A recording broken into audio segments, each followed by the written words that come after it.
আসসালামাইকুম বড় ভাই। জি ভাইয়া, একটা স্বর্ণের গড়ি আনতেছি আর একটা রূপার। এই কারাই নে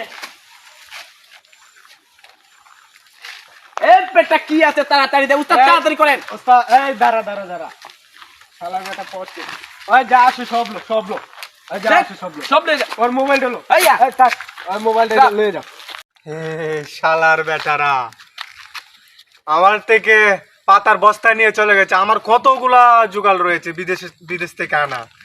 এই দেখ, একটা টাচ ফোন, একটা দুইটা কোডি ফোন, সোনার গড়িটা এই বড় ভাইয়ের জন্য, আরেকটা আছে এই যে আমার ছেলের জন্য গড়িটা, আরেকটা রূপার গড়ি আমার বউয়ের জন্য। চুদানি ফুলান সব আমার লয়ে গেছে লুট করে, খালি ফাতাগুলা আমার কিছুই নিতে পারে না অরিজিনাল, সব কিছু এটা আমার। বস আজকে তো পার্টি হবে। আরে তো করে আজকে ফরিঙে মাংস দিয়ে কাম ভাই। ঠিক আছে ঠিক আছে, উঠে ওই আয় বস্তা তুল, টাকাটি বার কর, দ্রুত দ্রুত দ্রুত বার কর। এটা কি বস? শালা আমাদেরকে ধোঁকা দিয়েছে। এই শালার বেটাকে দরগা। সে আমাদের থেকে বড়।